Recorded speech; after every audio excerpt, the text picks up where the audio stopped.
পানির পিপাসা লাগছে। পাহাড়ের পাশে একটা ভাঙা ঘর, চলে গেলেন ওখানে।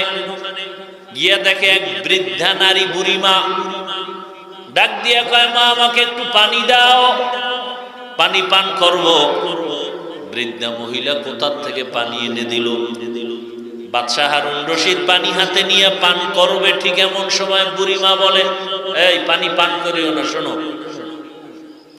এই পানি যে আমি এনে দিলাম, যদি পানি এত সহজে না পাইতাম, আর তোমার পিপাসাও প্রচন্ড, এমত অবস্থায় যদি পানি তোমার পাওয়ার জন্য কিছু করতে হতো, কি করতা? বাদশাহ হারুন রশিদ বলে, আমার রাষ্ট্রের অর্ধেক লাগলে দিয়ে দিতাম পানির জন্য। এক গ্লাস পানির জন্য রাষ্ট্রের অর্ধেক ক্ষমতা রাষ্ট্র ভাগ করে দিয়ে দিতাম, তারপর এক গ্লাস পানি চাইতাম। কয়বার পান করো? পান করছে। পান করার পরে মহিলা বলে, শোনো, এইবার পানিটা আবার বের করা লাগবে তো। লাগবে না? কিসের মাধ্যমে? প্রস্রাবের মাধ্যমে। এবার তোমার প্রস্রাব যদি বন্ধ হয়ে যায়, এখন যেই পানি ঢুকাইছো এটা বাইর করতে এখন কোনো কায়দাই নেই, সেই ক্ষেত্রে তুমি কি করতা? বাদশাহ হারুন রশিদ, নাম শুনছেন না? বড় বুজুর্গ। তার স্ত্রীর নাম কি? জুবায়দা খাতুন। বড় আবেদা, সালেহা, জাকেরা, শাকেরা। জুবায়দা খাতুনের কাজের মহিলা ছিল 100, সব কোরআনে হাফেজা। 100 কাজের মহিলা কি কোরআনে? আপনাদের ঘরের কাজের লোক কোরআনে হাফেজা? আপনার বই তো কোরআন পড়ে না, কাজের লোক তো পরের কথা। কয়জন মুসলমানের ঘরে কোরআনের আওয়াজ নাই? শান্তি আসবে কি করে? বড় কঠিন হালাত। জুবায়দা খাতুন 100 মহিলা রাখছেন কোরআনে হাফেজা, ভাগ করে দিয়েছে। আমি জুবায়দার বাড়ির মধ্যে প্রত্যেকটা সেকেন্ডে যেন কোরআনের আওয়াজ বের হয়। মহিলাদের ভাগ করে দিলেন, তুমি 20 মিনিট কোরআন তেলাওয়াত করে কাজে নামো, আর একজন শুরু করবা, আর একজন শেষ হলে কাজে নামবা, আর একজন শুরু করবা। এমন ভাবে ভাগ করে দিয়েছেন, জুবায়দা খাতুনের বাড়ির মধ্যে 24 ঘন্টা কোরআন তেলাওয়াতের আওয়াজ। আল্লাহর জাতের কসম, যেই ঘরের মধ্যে, যেই বাড়ির মধ্যে, যেই এলাকায় আল্লাহর কোরআনের তেলাওয়াতের আওয়াজ চলতে থাকবে, যত দূর আওয়াজ যাবে তত দূরের মখলুক, গাছপালা তোমার আমার পক্ষে সাক্ষী হবে। কিয়ামতের ময়দানে সাক্ষী হয়ে যাবে।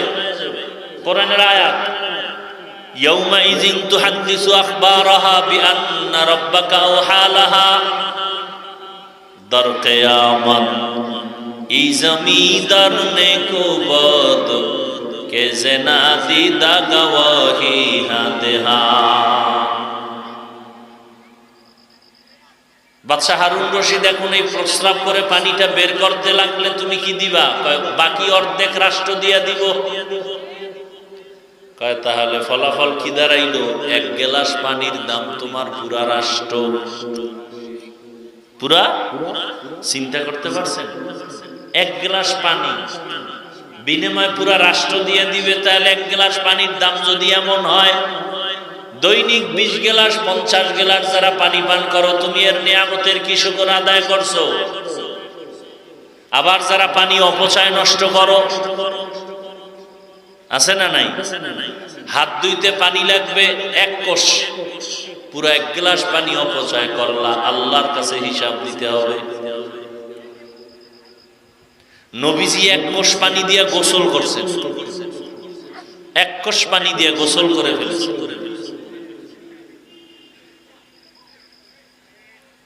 নিয়ামতের শুকর আদায় করতে হবে। কিয়ামতের ময়দানে আল্লাহ জিগাইবেন প্রত্যেকটা নিয়ামতের বিষয়। সুম্মা লা তুসআলুন্না ইয়াউমাইযিন আনিন নাঈম। সূরা আর রহমানে আছে না, মাওলার নিয়ামত কে অস্বীকার করবা? ফাবি আইয়ি আলা রাব্বিকুমা তুকাযযিবান। এরে নবীর আশিক, আল্লাহ এত নিয়ামত দান করেছেন, যদি গণনা করো শেষ করা যাবে না। ওয়া ইন তাউদ্দু নি'মাতাল্লাহি লা তুহসুহা।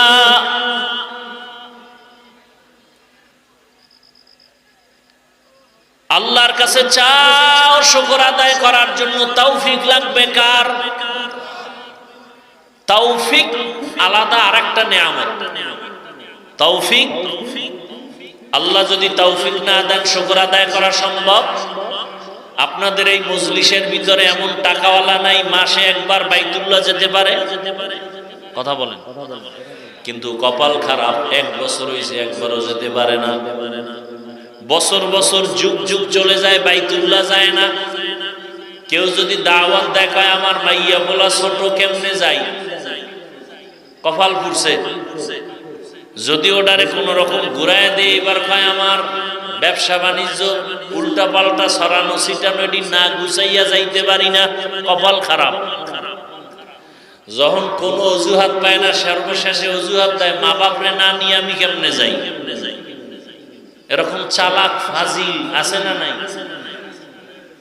দুষ্ট, এরা দুষ্ট, আসলে কপাল খারাপ। আল্লাহ ওয়াদা করেন লাযিদান্নাকুম, নিয়ামতের শুকর আদায় করলে আমি অবশ্যই নিয়ামত বাড়ায় দিব। নিয়ামত বাড়াইয়া দেওয়ার কয়েক অর্থ মনে রাখবেন। এক অর্থ হলো আল্লাহ পাক তোমাকে নিয়ামতের শুকর আদায় করলে সুস্থতার নিয়ামত দান করবেন। শুকর আদায় করা কি জিনিস? খালি আলহামদুলিল্লাহ বললাম, একজনের তসবিহ একটা নিয়ে 100 বার আলহামদুলিল্লাহ আলহামদুলিল্লাহ আলহামদুলিল্লাহ, আর ফাঁকে ফাঁকে একটা বিড়ি টানে, শুকর আদায় হবে? এই যারা আলহামদুলিল্লাহ বলছেন আজকে ফজরের নামাজ পড়েন না, আপনার আলহামদুলিল্লাহর ভ্যালু কি? এই প্যান্ডেলে অনেক আশিকে রাসূল আছেন, আজকে ফজর জোহর আসর মাগরিব এশা পড়েন নাই, আপনি 13 বার আলহামদুলিল্লাহ বললে লাভ কি?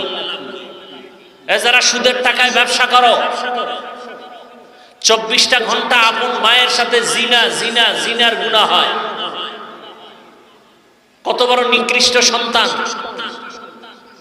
সুদের খাতায় যাদের নাম আছে, ওদের হজ কবুল হবে না, ওদের দান সদকা কবুল হবে না, ওদের জিকির কবুল হবে না, তেলাওয়াত কবুল হবে না, মোনাজাত কবুল হবে না, দান সদকা কবুল হবে না, নামাজ কবুল হবে না, মোনাজাত কবুল হবে না। 24 ঘন্টা আমল নামায় মায়ের সাথে জিনার গুনাহ, কত খারাপ। এরকম নামি দামি 5-7টা সুদখোরের নাম লেখা ধান খেতে রাখলে পোকা আসবে না ভয়ে? এবার বুঝেন ওদের কপাল কত ভালো। আমাদের দেশে সুদখোর নাই, কথা বলেন না কেন? 5000 টাকা গিয়ে ধার চাইবেন, ভাই আমি গরিব মানুষ 5000 টাকা ধার দাও, 1 সপ্তাহ পরে দিব, কয় নাই। কানে কানে গিয়ে বলবেন সুদে, কয় লাখ নিবি? আছে না নাই?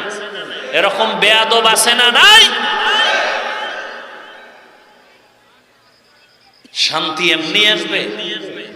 বাংলাদেশটা আরো আগে ধ্বংস হয়ে যেত।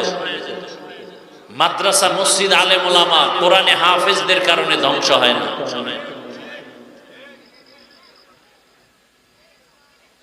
এরপরও তো আপনারা সে আলেমদের সাথে বেয়াদবি করেন, ইমামদের সাথে বেয়াদবি করেন। আল্লাহ হেদায়েত দান করুন। আমিন বলতে মন চায় না?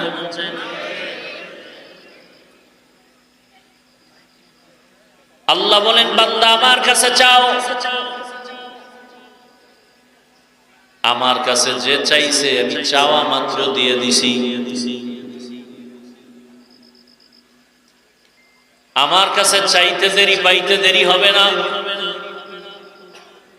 রহমতের নবী আল্লাহর কাছে চাইতেন। নবী বলেন আল্লাহ আমাকে দেন আর আমি বন্টন করি। আনা কাসেম ওয়াল্লাহু ইউতি, আমি বন্টন করনেওয়ালা আর দেনেওয়ালা কে? আল্লাহ। হিসাব মিলাই আল্লাহ কি নিয়ামত দান করেছেন। শুধু মুখে আলহামদুলিল্লাহ বললে শুকর আদায় হবে না, শুকর আদায়ের মূল হাকিকত হলো আল্লাহর ইবাদত বেশি করার নাম শুকর আদায় করা। শুকর আদায়